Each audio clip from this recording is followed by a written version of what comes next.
으로 쓰시더라. 오늘 27장 1절부터 21절까지는요, 두 가지입니다. 번제단, 그리고 안뜰에 대한 설계도입니다. 설계도. 우리가 나중에 또 한번 공부를 해요. 27장 1절부터 8절까지는 이게 단이라고 그랬는데, 이게 단이 번제단이에요. 번제단, 예배단. 하나님 앞에 짐승을 잡아서 이렇게 불로 태워드리는 그곳이 번제단인데, 번제단을 만들려고 그 여러 가지 기구들을 쭉 말씀하시고 크기를 말씀하셨는데요. 용도만 우리가 알고 가면 됩니다. 나중에 36장부터 한 번 더 해야 돼요. 용도가 뭐냐? 이 번제단의 용도는 하나님 앞에 제물을 드리는 거예요. 그게 영어로는 얼터입니다. 얼터. 얼터가 뭐냐면 제단이에요. 오늘날 말하면 예배단입니다. 예배단. 이 제단의 목적은 하나님 앞에 드리기 위한 것입니다. 하나님께 드리는데, 하나님께 제물을 드리는데 막 드리면 안 되잖아요. 그래서 정확하게 크기가 있어요. 사이즈가 있고, 가로, 세로, 높이, 넓이, 모양까지 하나님이 그 번제단의 모양을 다 말씀해 주셨어요. 그러니까 이걸 우리에게 뭘 말씀하냐. 물론 이제 번제단은 나중에 영적 의미로 보면 우리를 위해서 죽으시는 예수 그리스도를 상징합니다. 또 이것을 우리에게 이것을 적용하면요, 우리가 하나님을 예배하는 것을 아무렇게 하는 게 아니에요. 하나님이 하나님 앞에 짐승을 잡아드리는 그 번제단을 말씀하면서 정확하게 이 가로, 세로, 높이, 넓이 다 말씀해 주셨어요. 그러니까 하나님을 예배한다고 해서 내 마음대로 예배하는 게 되는 게 아닙니다. 하나님을 예배하는 것도 법을 따라서 해야 되는 것이고요. 하나님을 섬기는 것도 법을 따라서 해야 되는 거예요. 하나님을 예배한다고 해서, 하나님을 섬긴다고 해서 내 생각대로 내 방법대로 하는 것은 옳지 않죠. 하나님을 예배하는 것도 하나님이 정해주신 규례를 따라야 된다 하는 것이고요. 그 다음에 두 번째, 성막의 뜰인데 이것은 코트야드, 그래서 안뜰입니다. 안뜰이라고 보시면 돼요. 9절에 보면 너는 성막의 뜰 그랬는데 그 뜰 괄호하고요, 동그라미 하든지 이렇게 줄로 쭉 그은 다음에 안뜰, 코트야드 그럽니다. 이 안뜰입니다. 안뜰은 거기 보면 뭐 우리가 이렇게 글로 읽어서는 몰라요. 그림을 봐야 됩니다. 다음에 기회가 되면 그림을 보여드리고요. 안뜰입니다. 안뜰. 이렇게 보면 성막에 이렇게 크기를 보면 6대4예요. 6대4. 여기가 6이고 여기가 3. 3에서 4. 이렇게 해서 돌아가면서 이렇게 48개의 말뚝을 1m 20짜리 말뚝을 48개를 쭉 박아요. 그리고 그 문이 항상 동쪽으로 되어 있는데 문의 크기가 1m 12m입니다. 12m고요. 그 다음에 거기 보면 이렇게 휘장을 쭉 치고요. 말뚝이 48개가 있고, 그 다음에 여기 이제 오늘 공부한 그 번제단, 노대야 번제단, 성소, 지성소 그래요. 크게 보면 여기에 이제 처음에 들어가기 전에 손발을 씻어야 되니까 이게 노대야, 그 다음에 번제단, 다시 그 안에 들어가서 또 이만큼 사각이 있는데 성소, 지성소 그래요. 그런데 이 전체를 이렇게 싸고 있는 휘장 안에 여기 있잖아요. 여기 그 번제단 그리고 노대야를 놓는 그곳을 안뜰이라고 합니다. 안뜰. 굉장히 의미가 있어요. 그 안뜰의 목적, 안뜰의 목적이 뭐냐? 왜 안뜰을 만들라고 말씀하셨는가? 그것은 구분입니다. 구분. 여기서 드려도 되고 여기서 드리는데, 하나님이 정하신 곳에서 제물을 드리고 하나님이 정하신 곳에서 손발을 씻고 그런 뜻이에요. 그러니까 아무 데서나 하는 게 아니에요. 하나님이 안뜰이라고 하는 것을 정해 주시고 안뜰에서는 준비하고 그리고 구별하는 것이다. 그래서 써놓으세요. 안뜰의 목적은 준비와 구별이다. 그러니까 하나님 앞에 제사를 드리러 가는데 그냥 제사장이 그냥 헐레벌떡 와가지고 아무렇게나 그냥 제사 드리면 죽어요. 구약시대는 다른 제물 드리다가 죽은 사람이 한둘이 아니에요. 그러니까 준비와 그리고 구별이라는 것이 중요합니다. 예배도 준비와 구별이 필요해요. 예배. 그러나 아무 데서나 아무렇게나, 물론 신학에 오면 예수 그리스도를 모신 곳이 성전이고 우리 자신이 성전이에요. 그러나 그렇다 할지라도 우리가 구별되게 드려야 되고, 그리고 준비해서 드려야 됩니다. 신령과 진정으로 예배를 드리라고 그랬는데, 그리고 예물을 드릴 때도 우리가 그냥 막 드린다고 되는 게 아니에요. 그러니까 많은 경우에 우리 예배와 우리 예물이 하나님 앞에 연락되지 않는 경우가 많을 것 같아요. 우리가 레위기 1장, 2장, 3장, 4장에 보면 하나님이 제물을 드리는 방법을 말씀해 주셨는데 뭐라고 그랬냐면 연락 드리도록 해라. 연락하도록 드려라 그랬어요. 연락하도록. 연락이라면 acceptable이에요. 받으시도록. 아무렇게나 드린다고 드리는 것이 아니라 하나님이 받으시도록 드려라. 그러는 거죠. 모든 제물은, 그것이 소제든 번제든 뭐 화목제든 뭐든지, 속건제든 속죄제든 위임제든 무슨 제다든지 하나님이 받으시도록 드려라 그랬어요. 그러니까 오늘날 우리가 하나님 앞에 이렇게 섬김, 그리고 예배, 예배라고 다 예배가 아니라니까요. 헌금이다 그냥 막 갖다 돈 드린다고 그게 헌금 아니라니까요. 충분한 준비가 있어야 되고요. 구별해야 됩니다. 구별. 우리 교회도 이렇게 보면 저는 이렇게 설교에 목숨 걸고 살잖아요. 앉아나서나 눈을 떠나가거나 어떻게 하면 말씀을 잘 전할까. 그것이 저의 사명이고 저의 목표입니다. 늘 이렇게 이제 말씀 중에 드리는 말씀들이 다 교육이에요. 교육. 이게 교육입니다. 제자 훈련 따로 필요 없어요. 이게 바로 그룹 디사이플십을 하는 거예요. 전체를 대상으로 제자 훈련을 하는 거예요, 지금. 그래서 이런 본문이 나올 때는 조금 불편하긴 하지만 말씀을 다 드려요. 그래서 그것을 잘 받는 분은 잘 받는데 그냥 여벌로 듣는 분들도 많더라고요. 이렇게 헌금을 드린 그 지폐들을 보면요. 어떤 분들은 10,000원짜리 한 번도 안 쓴 거 있어요. 아주 새 걸 갖다가 드린 분도, 그대로 드린 분도. 5만원짜리 아주 신권으로 갖다가. 그게 중요합니까? 신권이든 뭐든 드리기만 하면 되는 거지. 물론 그 말은 맞죠. 하나님 앞에 제물 드리는데 어디서 드리거나 어떤 거 드리거나 무슨 문제가 있겠어요? 근데 하나님 뭐라 그랬어요? 하나님이 정하신 곳에서 하나님이 연락하시도록 드려라 그랬어요. 예배도 마찬가지예요. 예배도 코로나 시대가 오면서 요즘에 우리가 온라인 예배, 줌이나 혹은 유튜브를 통해서 예배를 드리잖아요. 항상 제가 토요일 날 단체 문자를 보내면서 가정에서 예배를 드려도 반드시 정장을 하고 교회에서 예배를 드리는 것처럼 그렇게 하라고 그랬어요. 근데 이제 우리는 그런 분이 안 계시리라고 보는데 목회자들이 모이면 얘기를 해요. 어떤 분은 침대에 누워가지고 이러고 스마트폰 보고 있다잖아요. 그게 예배입니까? 그게 준비된 예배냐고요. 그럼 단호하게 말해줘야 돼요. 그건 예배가 아니라고 말해줘야 돼요. 준비 없이, 거룩함 없이. 옛날 구약시대 같으면요, 다 죽었어요. 다 죽었어요. 하나님의 즉석에서 다 죽이세요. 드리는 게 중요한 게 아니라 어떻게 드리느냐가 중요한 거예요. 우리가 예배도 말해요. 오늘날 예배도 아무리 우리가 율법이 완성된 이후라고 하지만 하나님이 원하시는 것은 신령과 진정으로 드리는 예배거든요. 그런데 코로나 시대라고 해가지고 말이죠. 세수도 안 하고 그냥 잠옷바람에 침대에 누워가지고 이불 속에서 드리는, 저는 그걸 예배라고 보지를 않아요. 인정하고 싶지를 않습니다.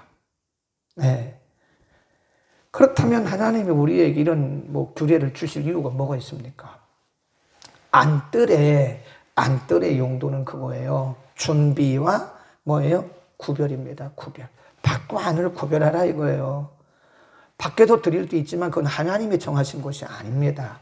하나님이 정하신 안뜰에서, 하나님이 정하신 번제단에서 하나님이 정하신 제물을 드리는 그것이 진정한 드림이지 아무렇게나 맡으려가지고는 그게 하나님 앞에 연락이 되겠어요.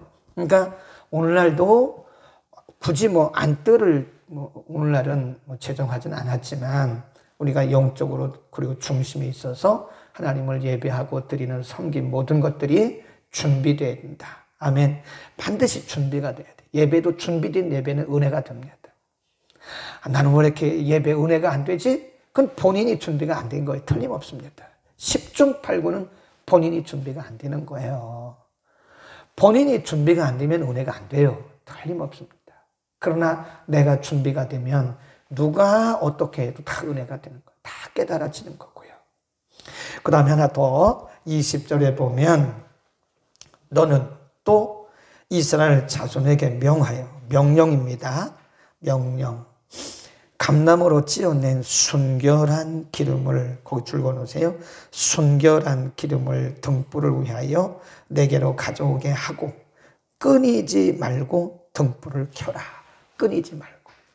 그 다음에 그거를 누가 감당해야 되냐면 21절 아론과 그 아들들로 회막안 증거궤 앞 회장 밖에서 저녁부터 아침까지 어떻게?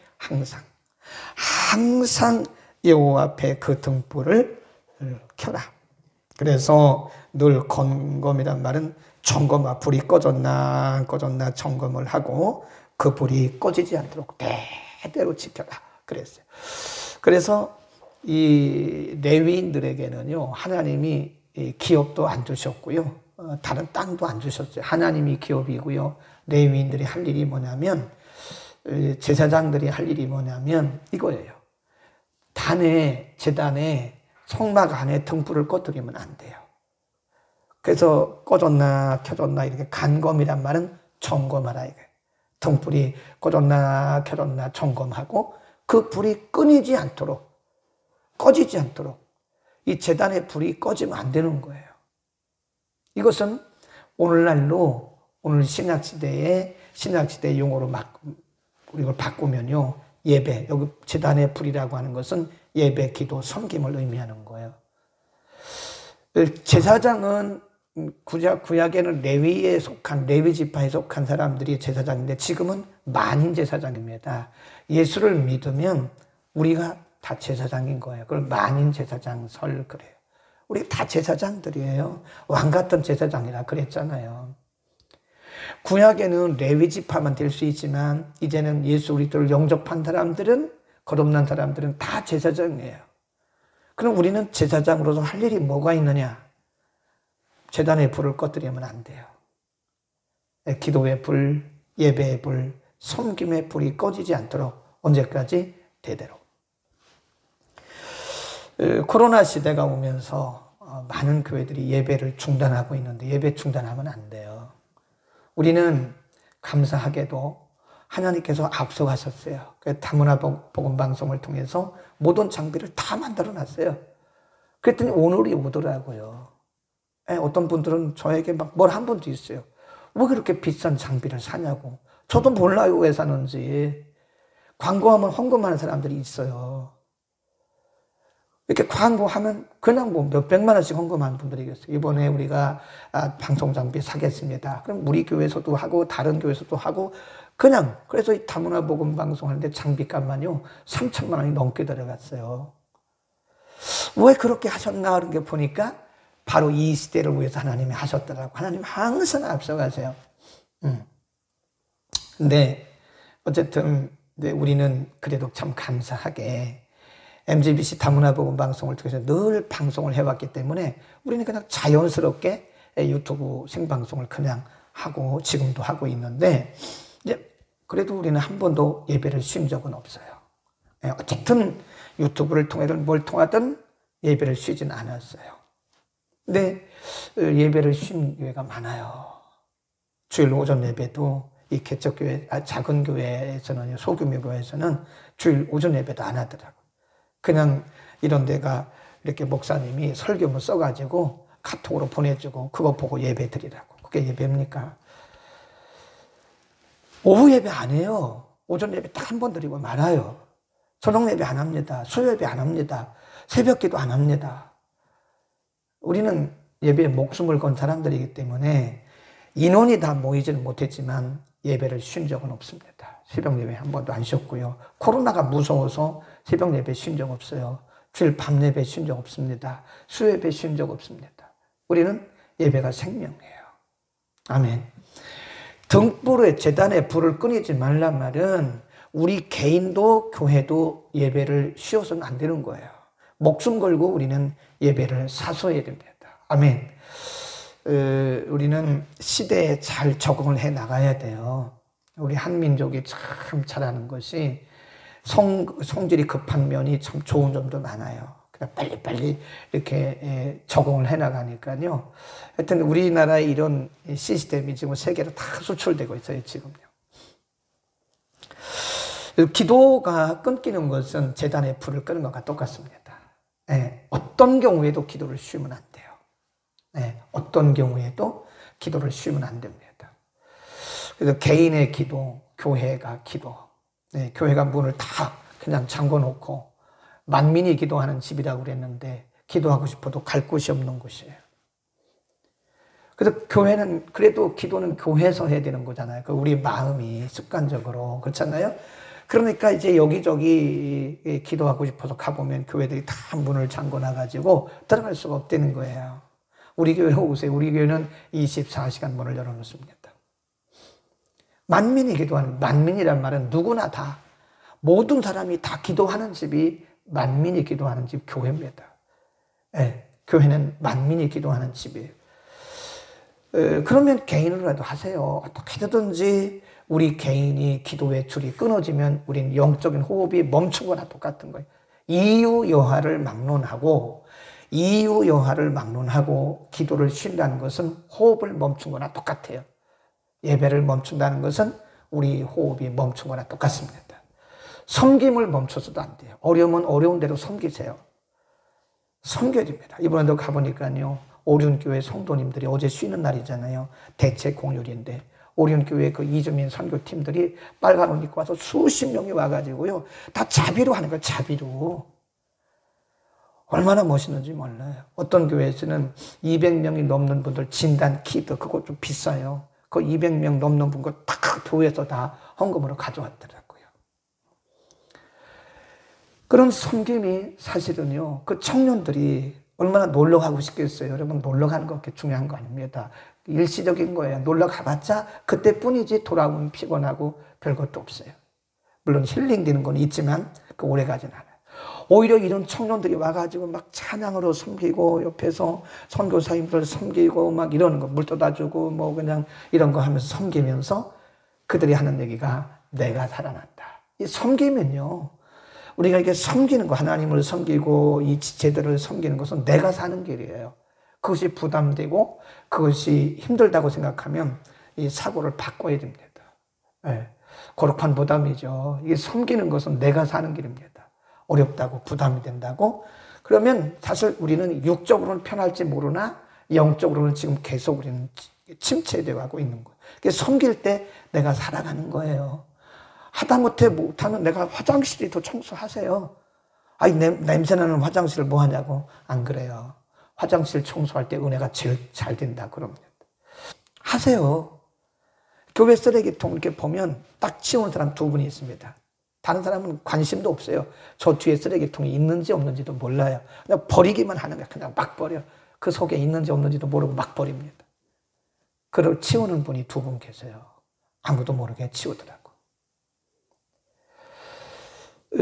등등 해서 우리가 보면요, 이렇게 보면 섬길 게 많아요. 우리 교회도 몸이 불편하셔서 교회 오시기 어려우신 분들 많아요. 자동차 있는 분 계시잖아요. 카풀하면 되잖아요. 본인 오는 시간에 조금 일찍 오셔서 전화해서 권사님 같이 가시죠. 제가 모시겠습니다. 같이 오면 되잖아요. 쭈루루 자기 혼자만 와가지고 하는 것보다는 마음속에 그런 마음이 들면 그게 섬김이에요. 그게 섬김으로서 내가 사는 거예요, 사실은. 그걸 끊치지 말라는 거예요. 우리의 목숨이 살아있는 동안 어떤 방법으로라도 우리는 섬겨야 됩니다.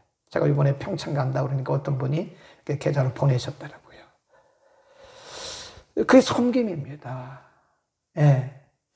그러니까 우리는 가만히 이렇게 보면 성령께서 우리에게 감동을 주시는 대로 대대를 지킬 규례라고 그랬으니까 예배, 섬김, 기도는요, 끊어지면 내가 죽는 거예요. 내가 사는 길이에요. 예배를 드리고 기도를 하고 섬김을 계속하는 것은 내 영이 사는 것이고 하나님께 복 받는 길입니다. 하나님은 거저 주시지를 않아요. 복을 거저 안 주십니다. 여러분, 하나님 앞에 대가도 지불하지 않고 복 받으려고 하는 것은 그건 미신입니다. 미신 믿는 사람들은 부적 갖고 다니면 복 받는다고 생각하고요. 또 자기가 뭘 하면 복 받는다고 생각하는데 그렇지 않습니다. 살아계신 하나님, 인격적이신 하나님은 우리가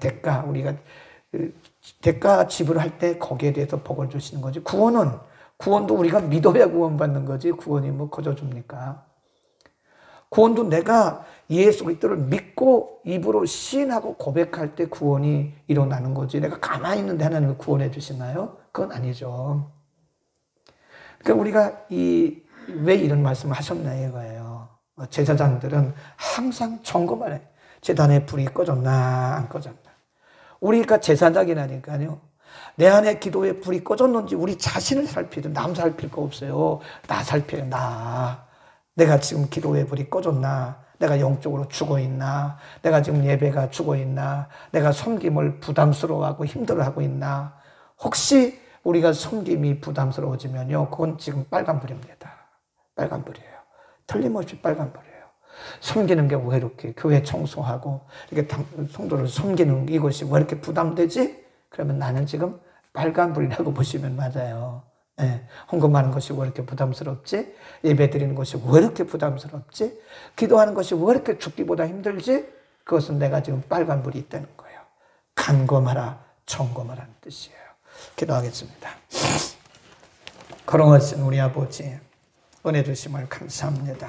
오늘 어려운 말씀이지만 우리들에게 제단을 만드는 방법, 그리고 성막 안에 뜰을 만드는 명령을 하시면서 의미를 우리에게 가르쳐 주셨습니다.